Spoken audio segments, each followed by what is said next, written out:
Mga Talongs TV, tayo po ay napabisita sa isang magbabaka dito sa Sariaya. Tingnan niyo po itong laki baka dito. Sobrang laki niya.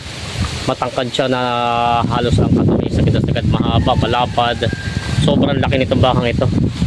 Yan po. Tayo po ay nagtanong ng ilang impormasyon lalong dito sa pag-aalaga ng mga bakang ito. Kaya tingnan niyo po kung gaano kalaki ito at ano sikreto ng mga may-ari ng bakang ito, kung paano napalaki ang ganito mga bakang ito. Tingnan niyo po mga baka dito. Grabe laki nito isang to. Mga sagad na laki ng bakang ito. Dambuhala. Yan, bilog na bilog ang katawan niya, ay talagang sumbagay sagad na sa laki. Ito po mga Talongs TV yung isa, yung pangatlo sa mga bakang malalaki na binibenta nila bossing dito. Laki. Hindi siya nakapangilong, nakamortigo, ano lang siya, nakamortigo lang siya dahil mabait daw itong baka to. Pero hindi pa tayo lalapit at medyo mahirap at delikado. Hindi tayo kilala ng bakang ito. Laking baka. Ayan. Bilog na bilog yung hulihan niya. Taba. Ito yung mga binti niya, sobrang lalaki. Buhay na buhay pati yung pasong. Ito ang laki. 2 taon higit daw yung alaga ni bossing ito. Palyat lang po, tapos wala na po, damo na lang. Damo lang din. Ito ko lang pinits, mula rin sa hindi rin po kayo nagpits agad. Kumbaga nagpits lang po kayo yung ibebenta na. Oo. Yung December lang. Oo, grabe yung lapad oh. Papabutin daw ni boss to ng 2 ko itong anak ko. Itutos yung kapatid ko. Oo, dapat. Ilang taon pa yan, bakit kumaparakan kayo? Ganda ng katawan ano. Yan na, magandang araw mga Talongs TV. Nandito tayo ngayon sa Barangay Nagdong, Sariaya, Quezon. Tayo po ay bumisita sa isang mag-aalaga ng baka dito na mayroong alagang malalaking mga baka. Kung makikita niyo po itong baka, sobrang laki nito. Medyo malayo lang at medyo baka matapang siya. Tayo po ay nagtatanong ng ilang impormasyon lalo sa pag-aalaga ng ganito mga baka. Kaya po kaya samahan niyo ko sa ating video dito sa ating cattle farm visit dito sa Sariaya, Quezon. Kaya sama-sama tayo manood sa video natin sa akin. May farm visit kuya dito ng mga manok. Pero ang pinunta po natin dito mga Talongs TV, may malalaking baka si kuya dito mga alaga.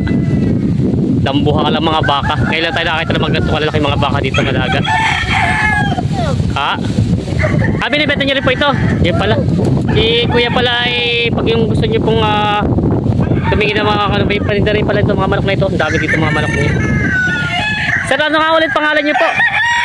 Anong pangalan nyo po ulit? Roland Abdul alias Magat. Si kuya Roland alias Magat. Yan. May mga manok din siya dito binibenta rin. Titingnan natin yung kanyang alagang baka. Ay grabe laki nito. Sa polo dyan, baka matumba. Yan po yung mga ano rin sa alagang mga manok dito. Ay ito, grabe laki. Grabe, laki. Dambuhala. Kuya, ito po yung nagagamit nyo pang materialis ang ganito kalaki? Nagagamit nyo pa rin materialis ito? Hindi na rin? Hindi na. At mabigat ng katawan niya, no? Grabe laki oh. Ano po ito, Brahman? Sobil. Sobil pala ito, kaya patingan niya yung malak. Kumbaga ano siya, crossbreed na siya. Grabe laki oh. Ilang Si alias Pogi. Si alias Pogi daw.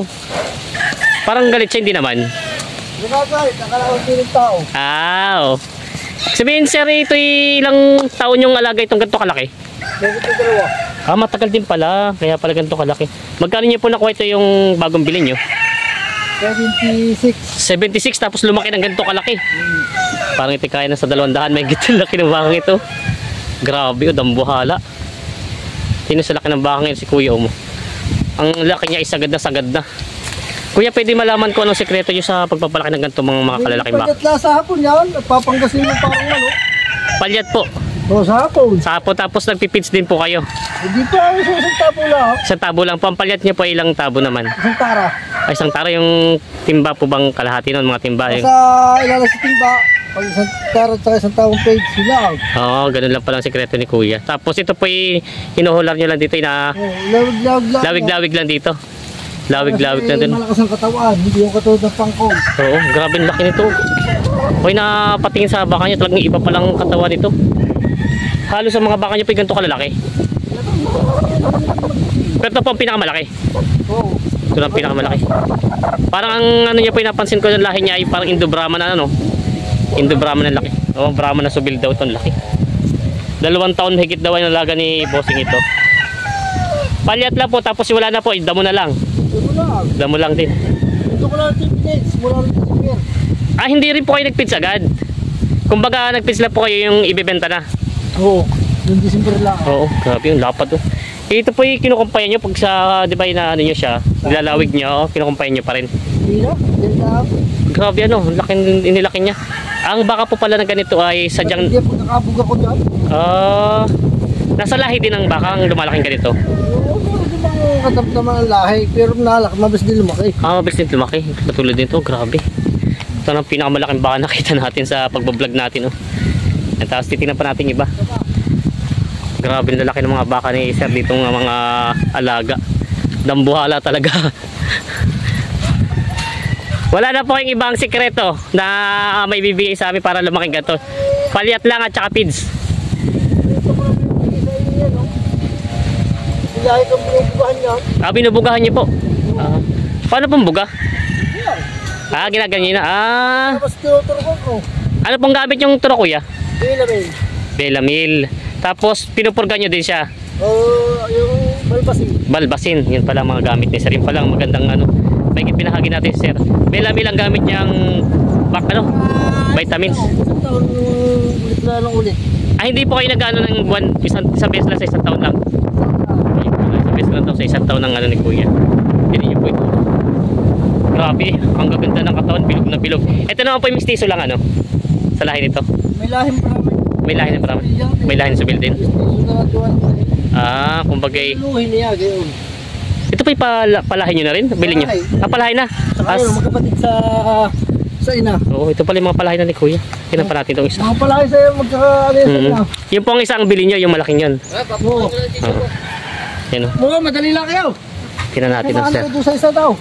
Ito pa pala yung mga baka ni sir. Oh, grabe lalaki.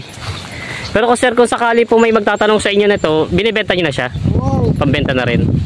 Yan o. Pambigta yung tatlong malalaki. Ah, ito pong dinaan natin. Ito po yung mga bibenta nyo rin, yung malalaking yun. Oo. Ah, ito pa. Saka daw mga manok binibenta rin sir.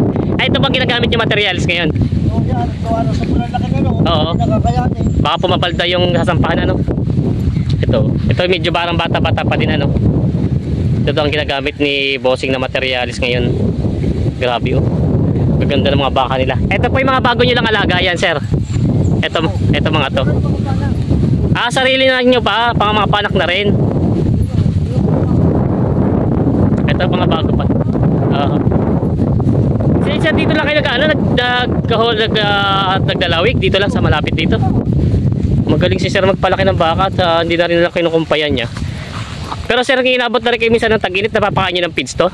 Ay, ng dayami? Nagagamitan yung dayami pag tag-init? Hindi rin? Ah, kumpay-kumpay lang talaga din kayo. Kasi dito sa... Hindi na kinukumpayan. Sadyang dito na lang. Ah, sadyang pag may lalaki ang baka talaga po, lalaki talaga at lalaki siya, no? Basta... Araw-araw mo nang painumin. Ah. Magat hapon. At 2 beses po kayo nagpapainom sa... Umaga tubig. Hapon. Yung sa hapon palyat. Palyat naman. Yun palang ano. May kalong tubig po ano. Yung pala ginagawa. Sir, paano sir pag dagatong tag-ulan, hindi ba siya maselan sa tubig pag ano? Hindi naman. Ano pag bihasa? Ah, pag bihasa talaga inainom siya. Ulan. Yan o. Sa mga inahin. Oh. Ay, ito inahin niyo na po ito. Yan o. Grabe mga baka ni sir dito. Talagang... Ito kinukuha ng mga ganaturin. Ayan po ang inaano nyo. Ito na po ang pinaano nyo para magbiging kinukuha ng materialis ano. Saka yung nadong. Yan o. Madami yung inahin araw sa pas. Ah, meron pa rin po yung inahin doon. Madami. Ah, kumbaga Ang inahin ko 17. ano po yung nasa alpasan? Diyan. Hindi nakalawig. Nakalawig din. Ah, Pauulo lang. kayo po pala yung nagbe-breed din talaga ng baka. Kayo mismo ang nagpaparami din kayo. Oo. Ah, marami pala si sir baka. Kala ko ituloy yung mga baka ni sir dito ng mga inalagaan. Napansin ko lang po sa mga baka niya, hindi siya nakikita yung mga butoy. Talagang mga bilog na bilog siya, no? Yung pala ang sikreto ni sir, binubugahan niya daw. Tapos, feeds ng hapon, umaga naman po yung tubig. Sa mga turo. Pero sa inahin, Sa inay po hindi. tubig lang kasi. At delikado po magbatsura, no? Oo. Yung palang iniwasan dito pag mamatsura ng mga baka. Ayan, no? Yung mga baka ni sir. May tayo ay napapasyal dito kay sir ng mga alagang mga baka. Ito po yung isa. Ito po yung mga bata pa lang sir, itong dayupay nyo ito. Ito, mga bata pa ka. Oo, parang balagbagin pa lang po ito, no? Basta pa ipalahin nyo din. Palahin nyo na rin po ito. Lalaki ng mga lahi niya. Kayo po yung nagbebenta rin ng ganito. Kung sakali yung mga pangpatining. Kaya pag yung mga ganito kalalaki o binibenta nyo pag mga talagang patataba na. Yun. Ganda ng katawan nito. Nagbebenta rin kayo ng mga ganito, yung pangalaga pa lang. O hindi? Pag hindi ko binibigyan, pag mapalahin ko. Hindi yung binibenta palahi. Kayo na mismo nagpapalaki? Ginagawa kong ganito. Kaya ginagamit pala materialis. Bahagi. Oo. Pero sir, kayo po kung sakali po may gustong papababa dito sa mga baka nyo, magkano po ang bayad? Nagkano po ang bayad pag yung gustong kunyari may pupunta dito papababahan yung inahin nila? Bagay minimum 5. Pampay po. Maganda naman ang mga lahi. Tinan niyo po ito, sariling alaga na sir daw ito. Sariling palaki na paanak. Ganda oh. Mga ganda mga baka pala ni sir dito. Dito lang pala yung mga ganda mga baka. Yan, yung mga interesado daw, si binibenta rin sir yung malalaki niya mga baka. Contact lang po kayo. Yan oh, yung mga baka ni sir. Sir, maraming salamat po. Ano nga ulit pangalan sir? Ano nga ulit pong inyong pangalan? Roland Abdul Espat. Si Roland Abdul daw po alias Magat. Ito yung mga baka ni sir. Sir, maraming salamat sa inyong oras. Isa nilang bakang malaki. Sobrang laki oh. Ito yung pinapuntahan sa atin na dito yung nakahiwalay lang.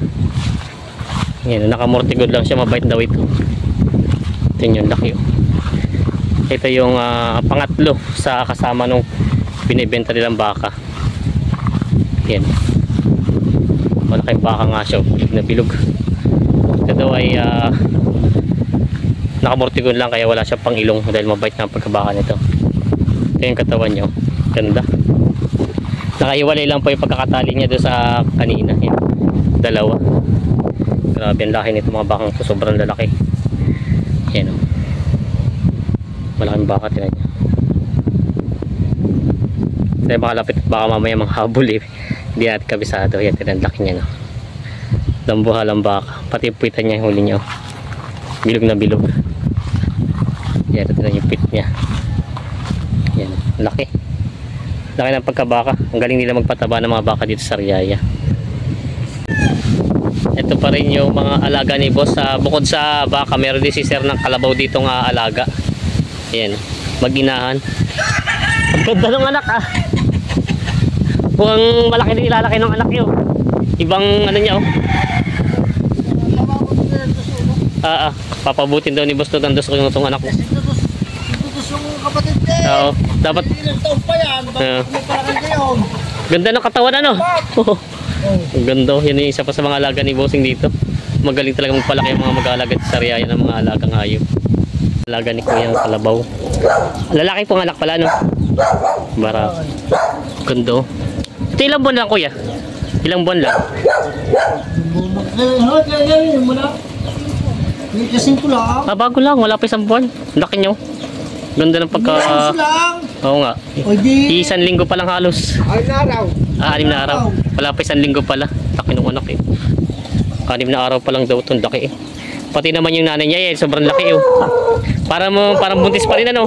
Pagtitinan. Hindi na anak. Parang hindi na anak. Sadyang tataba yung anak nyo. Tinan nyo. Parang hindi na anak yung kalabaw. Sa laki ng kalabaw na ito. Ito kaya hindi nyo na ginagamit naman ng feeds to. Talagang damo lang siya. Tubig lang. Ayan. Tubig lang daw ang sikreto nila dito. Ayan. Tapos pagkatapos uminom nito ay tatali na ulit sa sugahan. Ayan. Mating laki. Yung mga talong TV doon sa mga interesado po na bumili ng bakang ito ay nakita niyo po yung tatlong bakang malalaki ay ito po ay binibenta ni Kuya Magat. Ito po daw po ay may tawad nung bago mag Pasko ay 470,000. Ngayon po ay hinihingi niya dito sa tatlong ito na mahigitan daw siya ng kalahating milyon sa tatlong baka. Kaya po yung mga interesado po mag-message lang kayo sa akin at para makontak natin yung may-ari ng bakang ito at mapuntahan nyo at makita nyo kung gaano kalaki ang mga bakang ito. Ay maraming salamat po sa panood mga Talongs TV. Pa-share natin video at sana po huwag natin skip yung ads. Patuloy natin suporta ng ating channel at sa marami pang bibisitahin natin farm. And God bless mga Talongs TV. Salamat po sa patuloy na suporta.